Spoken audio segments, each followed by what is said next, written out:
Hello चाय नवीद, ये नवीद है। नवीद जो है वो थैलेसीमिया का पेशेंट है। नवीद को भी ब्लड लगा हुआ है। नवीद अभी वहाँ रेडी है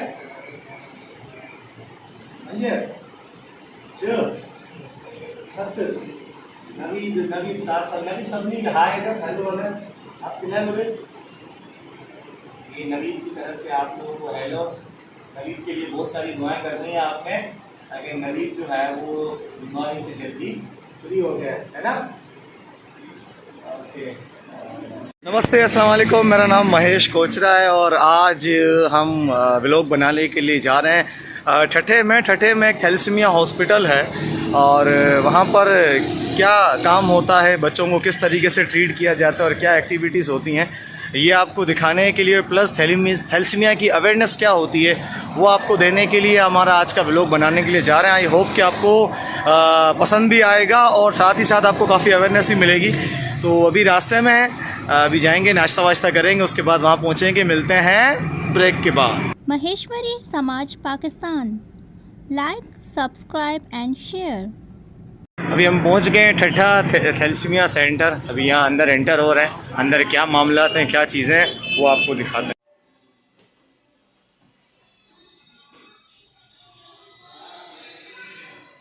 तो गाइस आज हम आए हैं मेहरान थैलेसीमिया सेंटर में, जो कि प्रोजेक्ट है हीड वेलफेयर ऑर्गेनाइजेशन का। इस वक्त हम ठठा में मौजूद हैं और अभी थोड़ी देर में इनकी मैनेजमेंट टीम के साथ मीटिंग और उसके बाद बच्चों को ब्लड लगता है और क्या क्या वजूहत होती हैं वो भी बताएंगे। और साथ साथ जो है ये थैलेसीमिया होता किस तरीके से और ये किस तरह असरअंदाज होता है, हमें कैसे पता चले कि हम थैलेसीमिया के हमारे घर में कोई पेशेंट है, या ऐसा क्या करें कि पहले ही हम इस बात को नोटिस कर लें कि जो शादी के बाद जिनके बच्चों के साथ ये इशू हो जाता है वो ना हो। तो ये सारी चीज़ें थोड़ी देर में डॉक्टर साहब के साथ मिलकर हम आपको तफसील से बताएंगे। अब हम आपको दिखाते हैं थैलेसीमिया सेंटर का वो कैंप जहाँ पर बच्चों को ब्लड लगता है और जहाँ पर ये सारा प्रोसेस चलता है। आइए मेरे साथ दिखाता हूँ। और ये वो रूम है जहाँ पर बच्चों को जो है ब्लड लगता है। बच्चे हैं यहाँ पर जिनको आप देख सकते हैं, जिनको ब्लड लगा है। मैं चाहूँगा कि अरुण आपको दिखाए इनको जिस तरीके से ब्लड लगा हुआ है और ये छोटे छोटे बच्चों को ब्लड लगा हुआ है।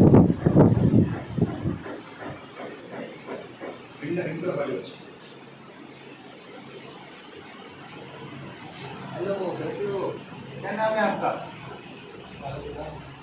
हेलो चाय नवीद, ये नवीद है। नवीद जो है वो थैलेसीमिया का पेशेंट है। नवीद को भी ब्लड लगा हुआ है। नवीद अभी वहाँ रेडी है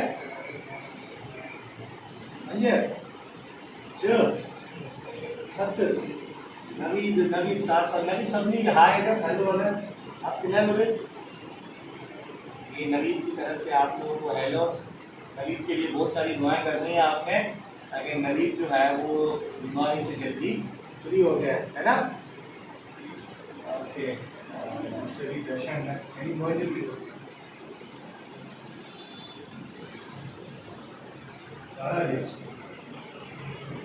ओके ले जाओ।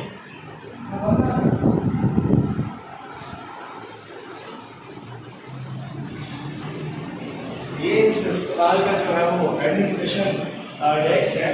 थोड़ा करीब आइए ताकि वॉइस हमारी आ जाए। एडमिनिस्ट्रेशन डेस्क से जो भी पेशेंट आता है पहले यहाँ पर उसकी रिकॉर्डिंग दी जाती है, उसके बाद सारे फॉर्म वगैरह फिलअप करने के बाद इसके उनकी जो प्रोसेस है उसको आगे बढ़ाया जाता है। Thank you.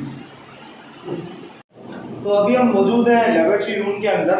प्रेम भाई खुद भी हमारे पास यहाँ मौजूद है। आइए उनसे पूछते हैं जो चीज़ें यहाँ पर लगी हुई है क्या काम आती है और इनका क्या काम है। तो प्रेम भाई ये क्या चीज़ है? अच्छा, मैं थोड़ी सी इनको ब्रीफ करने से पहले थोड़ा सा मैं आपको ये बता दूं कि पहले ये सर था कि उससे पहले जिस जगह पे मैं मौजूद था तो पहले पेशेंट आता था, वो सैंपल देता था और सैंपल देने के बाद वो कराची सैंपल मंगवाए जाते थे और फिर वहाँ से क्रॉस मैच होकर जो है वो दोबारा से ट्रांसफ्यूजन के लिए बैग तैयार होकर यहाँ पर आते थे। उस दौरान में पेशेंट्स को और उनके अटेंडेंट को दो दफ़ा आना पड़ता था और जिसकी वजह से उनकी तैयारी जो है वो भी ख़राब होती थी। तो हमारी इंतज़ामिया ने फिर एक फैसला किया कि ऑन द स्पॉट जो है वो क्रॉस मैच हो, एक ही दिन में कंसल्टेंसी हो, उनकी एचबी होकर और पेशेंट जो है वो अपने घर एक दिन में रवाना हो जाए। तो उसके लिए फिर हमने ये कोई जनरल डायग्नोस्टिक सेंटर नहीं है, बल्कि ओनली फॉर थैलेसेमिया की क्रॉस मैचिंग के लिए ये लैब है।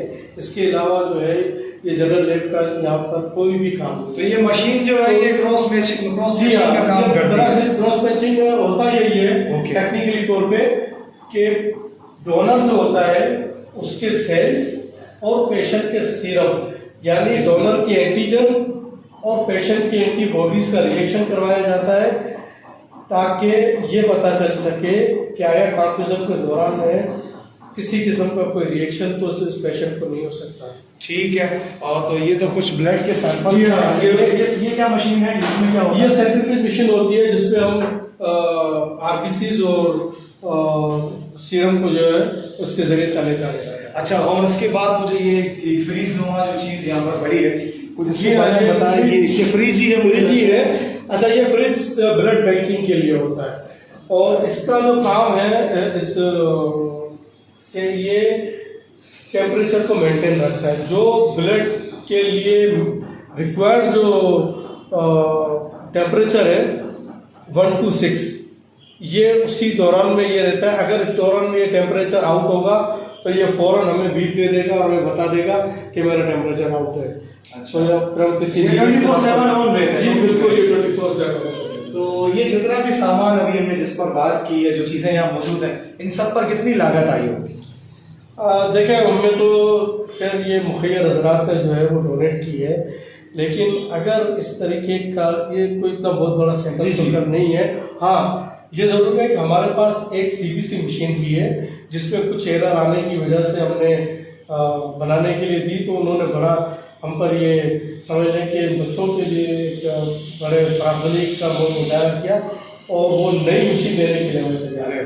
तो जब नेक्स्ट टाइम आप आएंगे तो शायद वो सीबीसी एनालाइजर भी आपको यहाँ पर दोबारा से मिल जाए। ये वो चीज़ें हैं, वो सामान है जो हमने आपको दिखाया कुछ मशीन से यहाँ पर, और वो जो एक खास बात उन्होंने कही कि जो आपको मशीन दिखाई जिसमें डोनर का ब्लड और जो पेशेंट होता है उसका सीरम उसमें चेक किया जाता है। इसके लिए पहले लोगों को यहाँ से जो है वो कराची, फिर कराची से वापस यहाँ, तो एक तो सबसे पहले तो ये है कि उसके पूरा दिन, और दूसरी बात ये कि जिनके बच्चे हैं, जो पेशेंट हैं, उनके वालिदैन खुद डेली वेजेस पर काम करने वाले लोग हैं, जिसको आप दिहाड़ीदार मजदूर कहते हैं।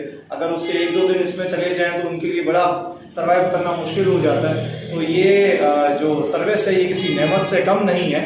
तो दूसरे देखने वालों से भी रिक्वेस्ट है कि एक बार फिर अगर कट्ठा या इसके गिरद नवाब में ऐसे कोई पेशेंट है आपके पास जो इस प्रॉब्लम, इस तकलीफ में मुब्तला हो, तो उनको प्लीज़ इस बारे में ज़रूर बताएं ताकि उनको आसानी हो सके।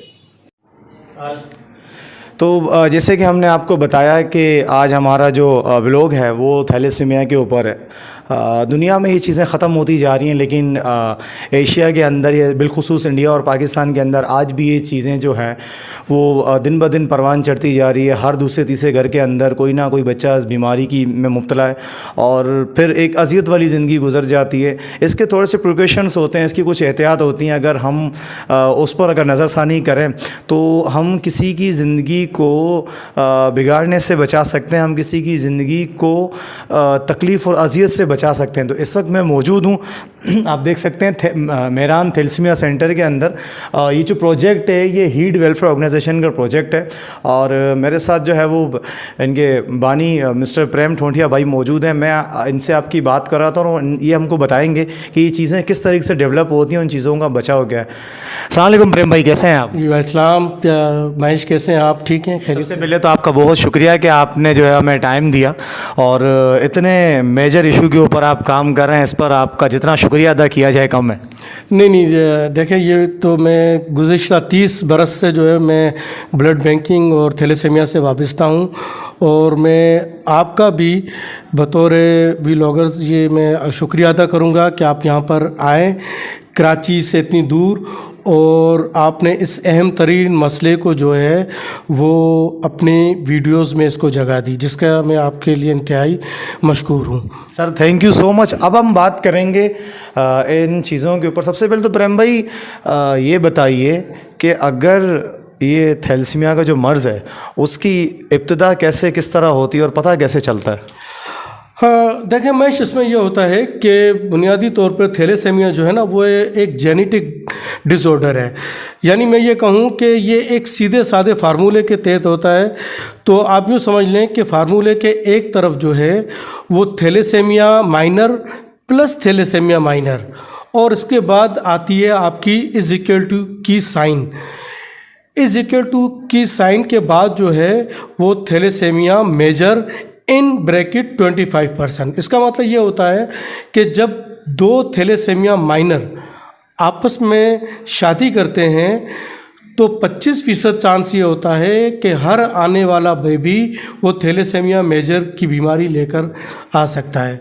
और जहाँ थैलेसेमिया मेजर की बीमारी लेकर इस दुनिया में आया तो इसका मतलब ये होगा कि ज़िंदगी भर जो ब्लड ट्रांसफ्यूज़न जो है वो इसके साथ जुड़ी रहेगी, और उसके साथ जो बड़ी कर्बनाक और तकलीफ़ दे जो सूरत हाल है वो भी इस बच्चे को फेस करनी पड़ेगी, और उनके वालिदैन और उनकी पूरी फैमिली को भी।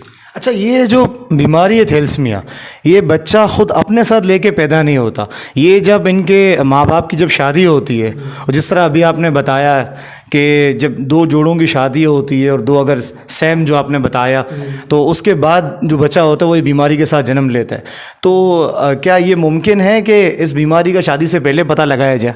जी जी बिल्कुल मुमकिन है। देखें बुनियादी तौर पे थैलेसेमिया जो है वो 3 टाइप के होते हैं। एक थैलेसेमिया माइनर, एक थैलेसेमिया मेजर और एक थैलेसेमिया इंटरमीडिया। तो बुनियादी तौर पे जैसे मैंने पहले आपके इस क्वेश्चन में कहा कि जब दो थैलेसेमिया माइनर आपस में शादी करते हैं तो 25% चांस होता है कि बच्चा थैलेसेमिया मेजर की बीमारी लेकर आए। आज दुनिया बहुत एडवांस हो चुकी है, बहुत सी चीज़ों का जो है वो पहले ही पता चला लिया जाता है। एक छोटा सा टेस्ट होता है जिससे हम थैलेसेमिया के टेस्ट के जानने के लिए वो टेस्ट किया जाता है, और उसे HB इलेक्ट्रोफोरेसिस कहा जाता है। HB इलेक्ट्रोफोरेसिस के ज़रिए से ये पता चलाया जा सकता है कि वो थैलेसेमिया माइनर है या नहीं है।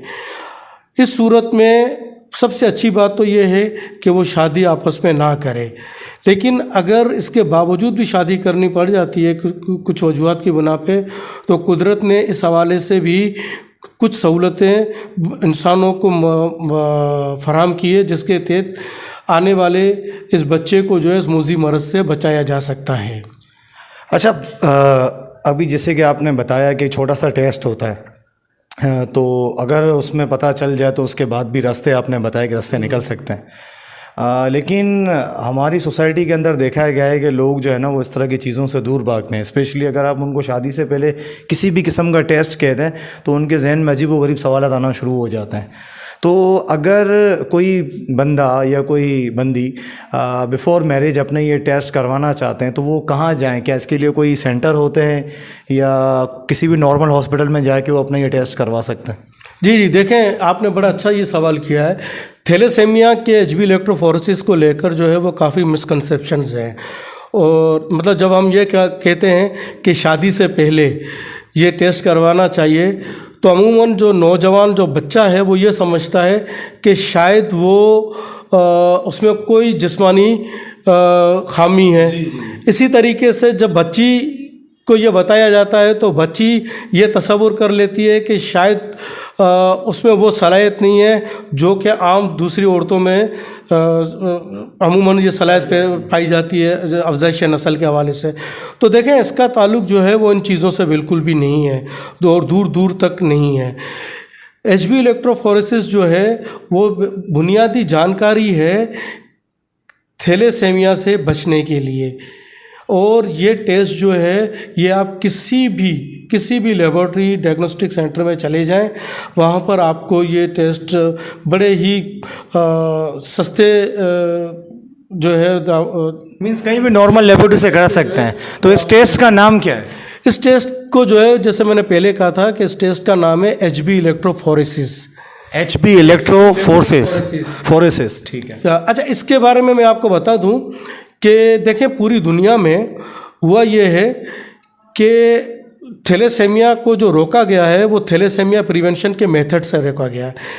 थैलेसेमिया प्रिवेंशन का मतलब यही है कि उन्होंने अपनी पॉपुलेशन के अंदर जो है वो ये डायग्नोस कर लिया कि कितने लोग जो हैं वो थैलेसेमिया माइनर के हैं, ताकि उन्हें शादी से पहले ये मालूमात फराम कर दी जाए कि अगर आपने ये शादी की तो उसका नतीजा जो है वो एक थैलेसेमिया मेजर के बच्चे की सूरत में हो सकता है। हमारे यहाँ खुश आइंद बात ये है कि अगर मैं गलत नहीं हूँ तो शायद 2013 या 17 में जो है वो सिंध गवर्नमेंट ने ऑलरेडी थैलेसेमिया प्रिवेंशन का बिल पास किया हुआ है। ठीक है। और थैलेसेमिया के हवाले से लॉज मौजूद है, लेकिन बदनसीबी यहाँ पर आ जाती है कि बहुत से दूसरे कवानीन की तरह इन कवानीन पर भी अमल नहीं होता है या नहीं हो रहा है, जिसकी वजह से लोगों की कम मायगी की वजह से या उनको जानकारी ना होने की वजह से जो है वो ये टेस्ट नहीं करा पाते हैं। लिहाजा लेकिन दूसरी तरफ हम ये भी देखते हैं कि काफ़ी जो बरादरियाँ ऐसी जैसे इस्माइलीज़ हो गए और आपके पीराई खोजा हो गए और मेमनों की भी कुछ ऐसी कास्ट्स हैं जिसके अंदर जो है उन लोगों ने इस टेस्ट को शादी से पहले कंपलसरी कर दिया है, और जब तक ये टेस्ट नहीं होगा तो काजी जो है वो निकाह नहीं पढ़ाएगा। इसे एजुकेशनल अवेयरनेस भी आप कह सकते हैं कि जब कौमें तरक्की करती हैं तो उनके सोचने का मोराल बुलंद होता है जब, तो वो इस तरह के जो है ना बोल्ड डिसीजन लेते हैं, क्योंकि आपकी एक एहतियात आपके यहाँ पैदा होने वाले बच्चे की पूरी ज़िंदगी का सवाल है, उसकी ज़िंदगी बचा सकती है। तो प्रेम भाई एक आखिरी सवाल मैं आपसे ये करूँगा कि ये जो बच्चे इस बीमारी में मुब्तला होते हैं उनको आप लोग फिर किस तरीके से यहाँ पर ट्रीटमेंट देते हैं और उनको क्या क्या मेडिसिन्स वगैरह यहाँ पर दी जाती हैं और कितने अरसे में उनको ब्लड लगता है? देखें महेश, इसमें होता ये कि अगर किसी भी फैमिली में कोई थैलेसेमिया मेजर का बच्चा पैदा हो गया तो पूरी दुनिया में इस वक्त मुरवजा 2 ही मेथड है। एक मेथड जो है वो बोन मैरो ट्रांसप्लांटेशन का कहा जाता है, जिसे BMT, और वो इतना क्रिटिकल और पेशेंट के लिए भी और पेरेंट्स के लिए भी सवार आजमा है कि अमूमन उस तरफ जाना जो है वो मुमकिन नहीं है, और एक आम आदमी के लिए, क्योंकि उसमें करोड़ों रुपए लग जाते हैं। दूसरा जो उसका जो इलाज है वो सिम्टोमेटिक ट्रीटमेंट है, जो कि आपने अभी हमारे सेंटर में भी देखा कि जब एज भी कम होती है तो उनको जो है वो पैक सेल्स लगा जाते हैं, इनको ऑल ब्लड नहीं लगाया जा सकता है, इनको PCV यानी पैक सेल्स वॉल्यूम जो है, जिन्हें हम उर्फ़ आम में RBC या रेड ब्लड सेल्स कहते हैं, उनको ये लगाया जाता है। अच्छा, इसमें कॉम्प्लिकेशंस होती हैं इसलिए कि जितना हम RBC उनकी बॉडी में ट्रांसफ्यूज़ करते जाएंगे उसी तनासुब से उनके जिस्म के अंदर आयरन यानी फौलाद जो है वो भी जमा होता रहेगा।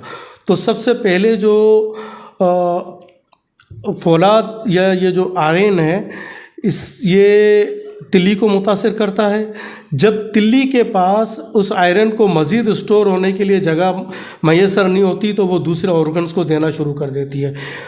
फिर वो जिगर को मुतासिर करती है, दिल को मुतासिर करती है, स्किन को मुतासिर करती है, और इस तरह से ये मुख्तलिफ जो आपके वाइटल ऑर्गन्स हैं उनको मुतासिर करते जाते हैं।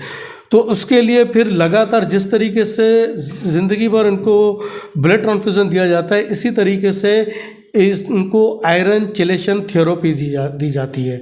आयरन चेलेशन थेरेपी के पहले ये होता था कि सिर्फ दुनिया में एक ही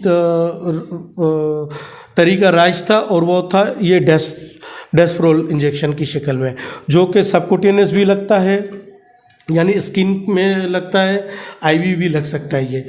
तो ये एक, लेकिन अब खुशकिस्मती से पेशेंट्स के लिए जो है वो ओरल फॉर्म में भी मेडिसन आ गई है। तो इन ओरल मेडिसिन्स के ज़रिए से भी जो है वो ज़ायद जो आयरन है, जो फौलाद है, वो इनके जिस्म से जो वो ये मेडिसिन्स निकालती रहती है। जी हाँ, और इसके लिए इनको वक्तन फ़वक्तन जो प्रोटोकॉल के मुताबिक जो है वो हर 3 महीने के बाद जो है वो एक टेस्ट होता है जिससे हम सीरम फेरिटन टेस्ट कहते हैं, वो इनको लाजमन कराना होता है ताकि इनको ये पता चलता रहे पेशेंट को कि इनमें आयरन की जो मकदार है वो कितनी ज़ायद है। तो ये जो नॉर्मल थैलेसीमिया पेशेंट होते हैं इनकी लाइफ कितनी होती है, कब तक ये सरवाइव करते हैं? देखिए डिपेंड करता है, ये डिपेंड करता है। अमूमन जिस इलाके में मेहरान थैलेसीमिया सेंटर है जिसे हम ठट्ठा कहते हैं, तो वो ठट्ठा में जो है चूँकि यहाँ पर जो मेरे पास जो यहाँ पेशेंट आते हैं तो मेहरान थैलेसीमिया सेंटर में, तो उनको अवेयरनेस नहीं है। मैं आपको ये बात बताऊँ कि जब मैंने ये सेंटर खोला, ये 3 साल से ज़ायद हो गया इस सेंटर को खोले हुए, तो 8-8 साल के 6-6 साल के जो बच्चे आए तो उनको इस बारे में पता ही नहीं था कि ब्लड के साथ साथ इनको फौलाद निकालने वाली दवाएं भी दी जाती है। तो मैंने काफ़ी पेशेंट्स को फिर ये मेडिसिन जो है मैंने फराम की और उनकी आयरन चेलेशन जो है वो के, तो ये डिपेंड इस बात पे मैच करता है कि आया अगर कोई पेशेंट प्रॉपर तरीके से डेस्फ्रोल ले रहा है, ओरल आयरन चेलेशन ले रहा है, चाहे वो कैल्फर की शक्ल में हो, फेरिनल की शक्ल में हो, असुनरा की शक्ल में हो, ऑडियोरॉक्स की शक्ल में हो या किसी और शक्ल में हो, तो उस तरीके से उनकी लाइफ जो है वो बढ़ने के चांसेस होते हैं। वरना अमूमन ये जो अगर एहतियात ना की जाए तो ज़्यादा से ज़्यादा 8 से 10 साल पेशेंट जो है ये जीता है। वरना अगर प्रॉपर तरीके से जैसे यूरोप अमेरिका में जो है वो 45 साल तक भी जाते हैं, लेकिन अगर पाकिस्तान में मैंने ऐसे पेशेंट्स भी देखे हैं जो 30-35 और तकरीबन 40 साल के करीब भी गए हैं, और उनमें से बहुत से बच्चों ने जो है वो शादियाँ भी की हैं और उनके भी बच्चे हैं। तो लिहाजा अगर ट्रांसफ्यूज़न के साथ साथ जो रिलेटेड जो इनकी जो इलाज है इसका, ख़ास तौर पर आयरन चेलेशन, अगर ये प्रॉपर किया जाए तो मेरे ख्याल में इनकी लाइफ को जो है वो बढ़ाया जा सकता है। तो कहने वाले ने क्या खूब कहा है कि एहतियात इलाज से बेहतर है। आप जितना अच्छा एहतियात करेंगे, बेशक ज़िंदगी और मौत रब के हाथ में, लेकिन एहतियात से जो है वो इंसान एक अच्छी और खुशहाल और सेहतमंद ज़िंदगी गुजार सकता है। तो मैं ये चाहूँगा कि अगर आपकी नज़र में कोई भी ऐसी फैमिली, कोई भी ऐसा बच्चा जो ठट्ठा या इसके गिरदो नवाब में रहता है, उनको मेहरान थैलेसीमिया सेंटर के बारे में ज़रूर बताएँ। और सर, यहाँ पर कोई किसी किस्म की फ़ीस चार्ज करते हैं आप लोग? मेरे ख्याल में ये बात आप जो पेशेंट्स हैं मेरे यहाँ के, मेरे बच्चे हैं, आप उनके अटेंडेंट से पूछें। चलिए, मैं इस बात से ये अंदाज़ा लगा चुका हूँ कि यहाँ पर किसी किस्म की कोई फ़ीस नहीं ली जाती, एक फ़्री सर्विस दी जाती है। और वो तमाम लोग जो खून का अतिया, कुछ ऐसे होते हैं जो सालाना खून का अतिया देते हैं, उनसे रिक्वेस्ट है कि आप थैलेसीमिया पेशेंट के लिए खून का अतिया दें। ये जो सेंटर है मेहरान थैलेसीमिया सेंटर, यहाँ पर आएँ, ना सिर्फ अपने खून का अतिया दें बल्कि किसी भी किस्म की अगर आप इंसानी खिदमत करना चाहते हैं तो यहाँ पर आके ज़रूर इनकी हेल्प करें। आपकी किसी एक बच्चे की ज़िंदगी बचा सकती है और आपकी छोटी सी मदद किसी की ज़िंदगी में रोशनी की एक नई किरण ला सकती है। तो ये था आज का हमारा व्लॉग, जिसमें हमने आपको वो बच्चे भी दिखाए जिनको ब्लड लगता है, ये सेंटर भी दिखाया और प्रेम भाई से बातें भी की और किस तरीके से ये असरअंदाज होता है वो भी बताया। तो चैनल को ज़रूर लाइक कीजिएगा, सब्सक्राइब कीजिएगा, और इससे मुतल्लिक अगर कोई भी आपको इन्फॉर्मेशन मज़ीद चाहिए होगी तो आप कमेंट के थ्रू हमसे रब्ता कर सकते हैं। हम प्रेम भाई से आपको जो है वो कांटेक्ट करवा देंगे। ये हर किस्म की इंफॉर्मेशन के लिए या आपको सर्विस प्रोवाइड करने के लिए हम वक्त जो है वो मौजूद रहते हैं। थैंक यू सो मच प्रेम भाई, आपकी कीमती वक्त। बहुत बहुत शुक्रिया महेश आपका, और आपका कराची से यहाँ ठट्ठा तक आने का। सर, कराची से ठट्ठा आना कोई बड़ी बात नहीं है।